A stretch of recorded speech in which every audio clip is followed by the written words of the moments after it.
Hello, I'm Stephanie. I'm a digital product designer, and this is my channel at Steffi Irwin. Basically, on my channel, I talk all things digital wellness. I'm a digital product designer, so I design addictive apps for global companies. You've probably used their applications before, and basically, I want to use this channel to help us all use our phones more mindfully and better understand how these apps use us so we can use them and not the other way around. So my first video is all about the Attention Project, which is my 5-rule challenge inspired by 75 Hard, but for digital wellness. I started it last week.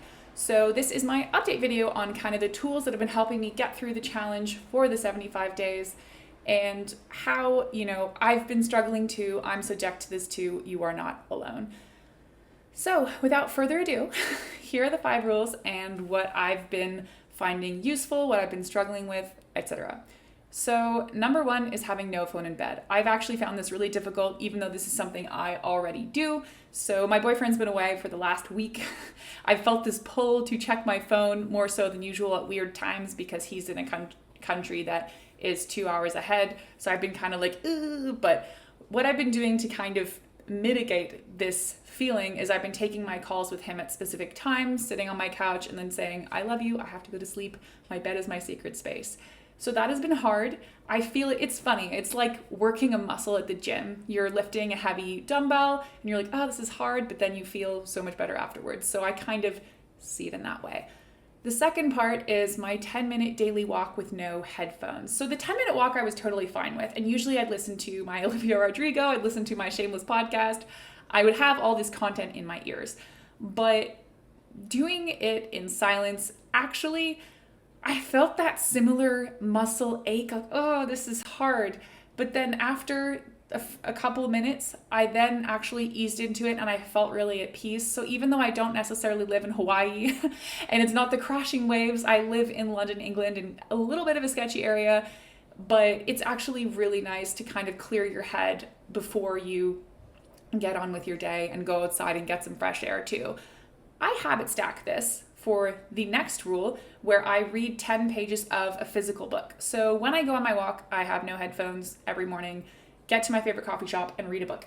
And lately I've been loving The Next Conversation by Jefferson Fisher. So even though I'm a digital product designer and I do read a lot about art and kind of that sort of thing, psychology is obviously a big part of my reading. As we are designing feeds, we're designing flows, we're making things easy to use, we're making you love apps more and more.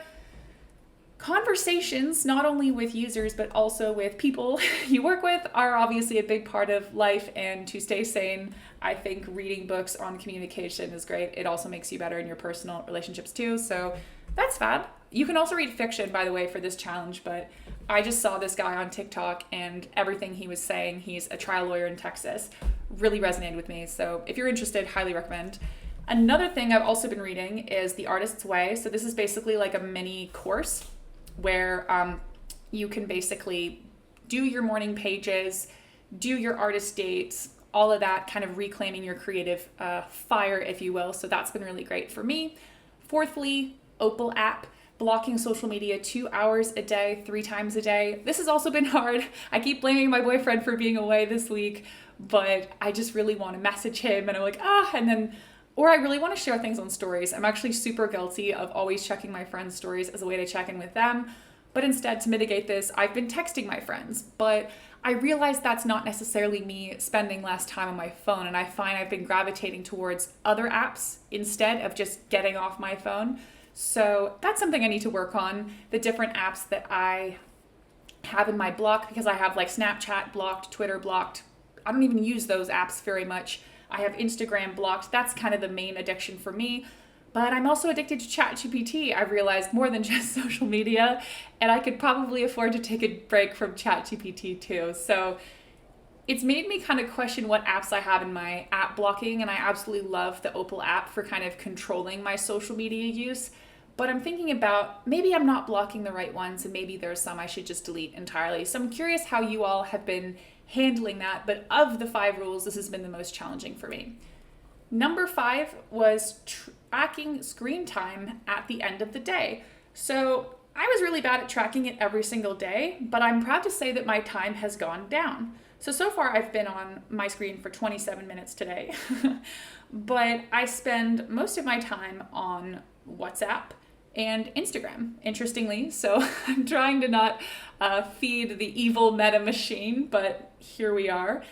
And then I also spend the most time on the app for the company that I work for, but my excuse is that it's work. That's the hard thing, is that I have to check things on my phone sometimes. So I design more like web design experiences now, so I'm generally not on my phone as much, but especially when I was on the iOS team, I was really on this device constantly. So, but I'm proud to say my screen time is down 37% this week. So I think I have this challenge to be the credit. And there's a weird part of me that's really tempted to add more rules to this challenge, but what I realized is that the Attention Project is all about focus. So really focusing on doing these 5 things well, rather than tacking on 12 different other things to do, I believe is super important. So there's a few things I've been struggling with, like the blocks, like blocking not necessarily the right apps. So that's definitely one thing I'm going to adjust. Secondly, no phone in bed. So finding a way maybe to... I think when boyfriend comes back, this won't be an issue, but no phone in bed was also a big challenge. And tracking screen time at the end of the day, just being a bit more mindful each day to day. So ironically, I think blocking the social media apps has been the hardest part for me. And I'm curious how you all have been handling it so far. So all the tools, books, etc. that I mentioned, I will link below.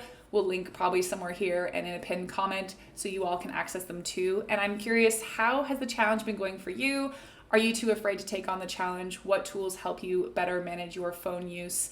And thank you so much. Do leave a comment, subscribe, like, all of those things. And I will see you next week with another update.